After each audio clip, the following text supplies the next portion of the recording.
Bitcoin and the blockchain have an amazing future. This is going to transform society. Geographic borders are going to fall. Governments are going to have to compete with each other. We are going to have an extraordinary time. In the next year or two, it's going to be a little shaky. Governments aren't going to know how to respond. They're not going to know how to act. You're going to see fits and starts, just as you have with Bitcoin over the years. Bitcoin's been very resilient. It stayed alive during a very difficult time when there was the Silk Road mess. When Mt. Gox stole all that Bitcoin, that was a mess. But still, there was a real need out there. There's a real need for a currency that is global. There's a need for an opportunity to store value that isn't subject to the whims of some political force. This is an amazing new technology. It's going to affect industry after industry after industry. We're going to see more change coming from Bitcoin and the blockchain than we did from the internet. The internet transformed communications and information and entertainment, and the internet had an effect on taxis and hotels. But Bitcoin and the blockchain are so fundamental, they're going to have an effect on real estate and insurance and healthcare and government.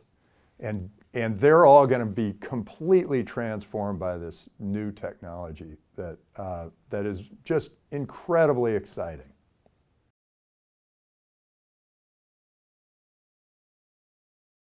So I made a prediction. Bitcoin was somewhere around $400, and it was sliding down to just under 200. And at that time, I made a prediction that in 3 years, by 2018, that Bitcoin would hit 10,000. And it did. So, and the way I came about that was I just saw so much use for it and so many engineers working on it and so much energy being put into it that I knew that after a shaky period, it was going to come and become a major force. I still feel it's a major force, and I still feel it will be really transformative for all of us. I plan to make another prediction at our party in April, where we're going to do a fabulous new event. It's going to be a block party here at Hero City, and we're going to have this big party. We're going to celebrate that Bitcoin hit 10,000, and I'm going to make a new prediction. My prediction for right now is that in 5 years, if you go into a Starbucks or a McDonald's and you try to buy a burger or a coffee with fiat currency, the person at the desk is going to laugh at you.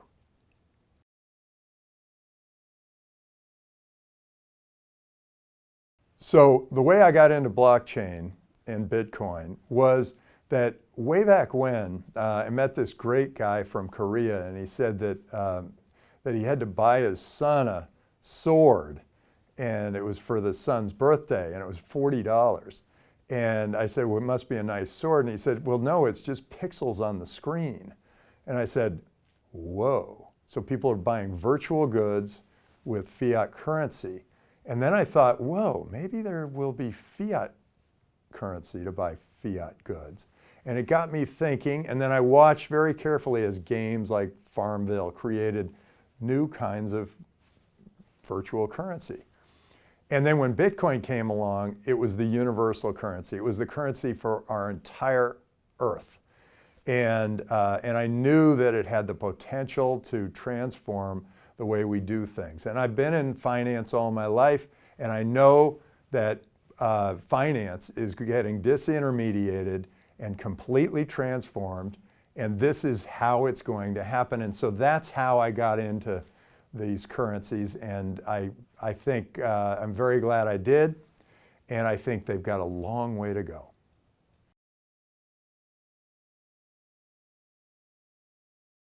So I love, some of my favorite blockchain projects are are really tied to what people are doing with this new technology.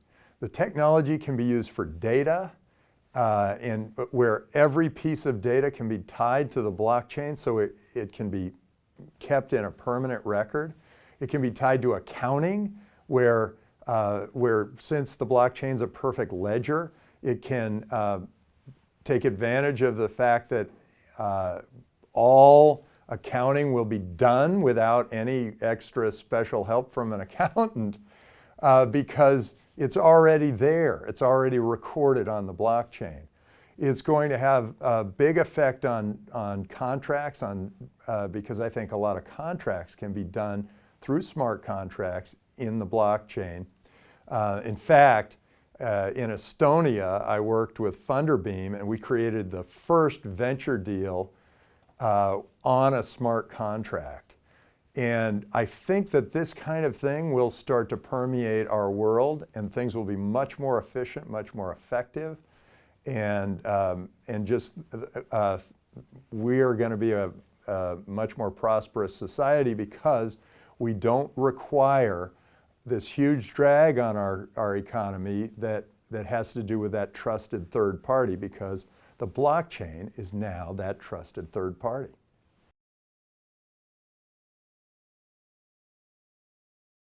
So I think all corporates need to think about blockchain, need to learn about blockchain, because first of all, I think Bitcoin may be the currency they all start trading in. Many early adopter corporates have said, we accept Bitcoin, and it has paid off big for them. And not just because of the acceleration of the Bitcoin price, but also because they are in effect saying to a younger generation, come to our company, we are cool, we're interesting. The reason a corporate needs to understand the blockchain is that the blockchain is tied to data. The future of data is going to be on the blockchain. It is going, because that keeps a permanent record. And that data will be evaluated and used through AI, and I think all corporates are going to have to be thinking about using artificial intelligence if they want to be competitive in the next 10, 20 years.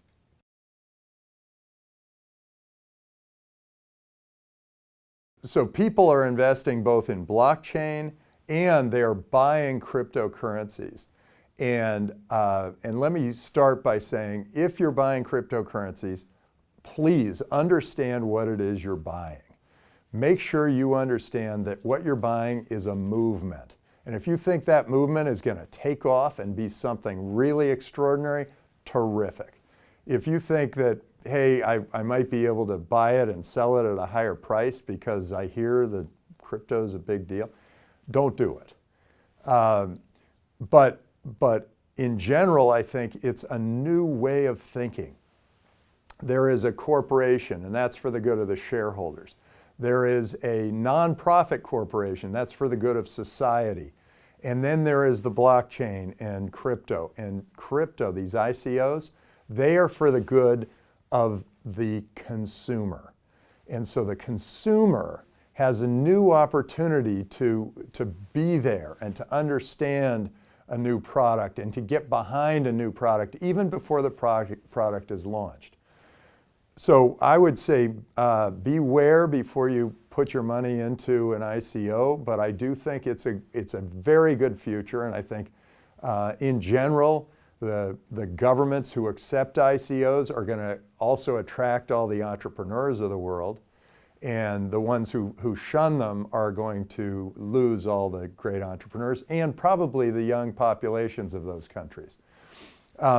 If you want to invest in the blockchain, I think almost every industry will be in some way transformed by the blockchain, and so I think it's a very fertile ground and a great place to be.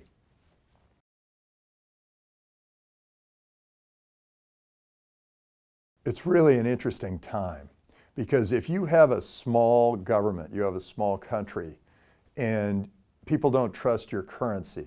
Let's say you're, well, Argentina is not exactly that small, but let's say you're Argentina. people don't trust your currency because they've lost it several times over the last 20 or 30 years. And so they're going to Bitcoin and they're saying, hey, I want a currency that I can rely on, that's global, that isn't subject to the whims of some political force. Other countries are very interested in getting involved and saying, hey, we're open for business. Japan said Bitcoin is a national currency here. They attracted tons of entrepreneurs by saying that. China said, oh, we shun Bitcoin and we shun ICOs. They basically sent all the best entrepreneurs out of their country. So I think countries have a really interesting opportunity. They need to understand they're in competition for the great minds and the capital and the entrepreneurs of the world and the citizens of the world, because we, as humans of the earth, are pretty mobile. We can move. And we will go to the place that's the most attractive for business, for entrepreneurship, for freedom, for encouraging growth and technology. And so if you're a government, or if you're a government official, you should start thinking in terms of, how do I attract people to my country? How do I make it a nicer place to do business? How do I make it a better place to live, to operate? And how do I attract them here? Now, Estonia has taken a huge step here. They created a virtual government, and that virtual government allowed me and others, 20,000 other people, to be virtual residents of Estonia. And so what they're doing is saying that there's the land-based government, that's sort of the old way of governing, and then there's this virtual government where anyone can compete to give you your health care benefits, to give you a social security program, to give you universal basic income, or any number of different features and functions. Those can all be done virtually. They don't have to be tied to a land-based government. And so that opens up a whole new competitive environment where all of us as citizens have citizens of the world have an opportunity to pick and choose the governments that are right for them. And this is going to be really a major change, transformation in the world. And a lot of governments are going to try to grab it and hold on. And those are usually the ones that will fail. And the ones that are open and free and allow money to flow in and out, allow businesses to flow in and out, and people to flow in and out, those are going to be the governments that are the big winners over the next 50 years.